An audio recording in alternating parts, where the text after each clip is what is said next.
कुछ दिन पहले की बात है जब यूएन सिक्योरिटी काउंसिल की मीटिंग में यूक्रेन के मुद्दे के ऊपर लाए गए रेजोल्यूशन को रशिया ने सबके सामने वीटो कर दिया था।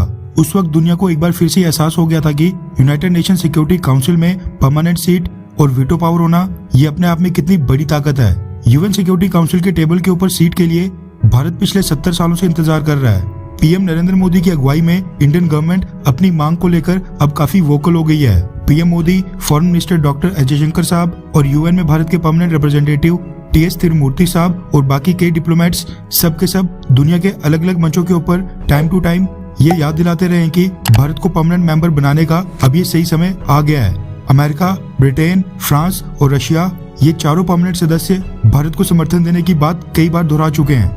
लेकिन आज के समय जब भारत अमेरिका और ब्रिटेन के साथ मिलकर यूक्रेन मुद्दे के ऊपर रशिया को घेरने से पीछे हट रहा है, रशिया को टारगेट बनाने से मना कर रहा है, इस वक्त इस मुश्किल की घड़ी में कौन सा देश भारत का साथ देता है वो सबसे ज्यादा इम्पोर्टेंट हो जाता है। अमेरिका और ब्रिटेन ये दोनों देश तो इस पूरे मसले पर भारत पर लगातार दबाव बना रहे हैं कि भारत रशिया से दूरी बनाए और यूक्रेन क्राइसिस में अमेरिकन ब्लॉक का साथ दे। यूनाइटेड नेशंस में भारत ने रशिया के खिलाफ वोट करने से मना कर दिया है, जिसके बाद अमेरिका में कुछ सीनेटर्स भारत के ऊपर कार्ड्स एक्ट के अंतर्गत प्रतिबंध थोपने की धमकी दे रहे हैं। उनके मुताबिक भारत को रशिया नहीं यूक्रेन के साथ खड़े होना चाहिए।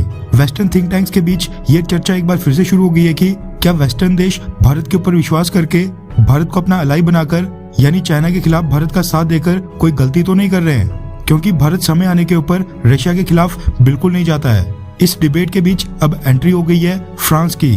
ये सारे वेस्टर्न थिंक टैंक्स, डिप्लोमेट और जियोपॉलिटिकल एक्सपर्ट्स भारत के बारे में उल्टा सीधा बोल रहे थे, जिसके बाद उनका मुंह बंद करवा दिया है फ्रांस ने। रेफरेंस के लिए आपकी स्क्रीन के ऊपर द इकोनॉमिक टाइम्स के आर्टिकल का स्क्रीनशॉट है, जिसके मुताबिक पिछले कल फ्रांस के भारत में एम्बेसडर इमैनुअल लेनन ने एएनआई न्यूज एजेंसी को एक स्टेटमेंट दी, जिसमें उन्होंने यूक्रेन क्राइसिस के ऊपर भारत की पोजीशन को लेकर कहा कि किसी को भी ये नहीं बताना चाहिए कि भारत क्या करे, यानी किसी भी बाहरी देश को ये नहीं बताना चाहिए कि भारत किसके साथ खड़े हो और क्या वोट करे। फ्रेंच एम्बेसडर ने कहा कि जैसे जैसे ये संकट गहराते जा रहा है, भारत का समर्थन स्वागत योग्य होगा। उन्होंने कहा कि यूक्रेन के ऊपर इंडिया ने टेरिटोरियल इंटीग्रिटी यानी क्षेत्रीय अखंडता को लेकर टिप्पणी की है, जिसका हम स्वागत करते हैं। हम वास्तव में दुनिया की सबसे लार्जेस्ट डेमोक्रेसी यानी दुनिया के सबसे बड़े लोकतंत्र के ऊपर भरोसा करते हैं। भारत की वॉइस बहुत ही इम्पोर्टेंट है, यानी भारत जो बोलता है वो बहुत महत्वपूर्ण है। इमैनुअल लेनन ने आगे कहा कि भारत अंतर्राष्ट्रीय मंचों के ऊपर और भी बड़ी जिम्मेवारी चाहता है।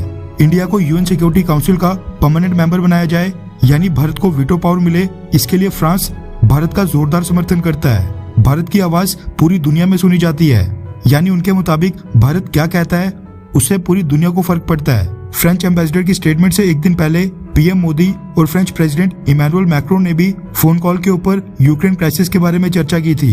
यूएन सिक्योरिटी काउंसिल की परमानेंट सीट और यूक्रेन क्राइसिस के ऊपर फ्रांस का भारत को समर्थन ऐसे समय पर मिला है जब अमेरिका, यूक्रेन और ब्रिटेन समेत कई सारे वेस्टर्न और यूरोपियन देश भारत को लगातार टारगेट कर रहे हैं। ऐसे मुश्किल समय में फ्रांस का समर्थन दिखाता है कि भारत और फ्रांस दोनों देशों के बीच की स्ट्रेटेजिक पार्टनरशिप कितनी डीप है।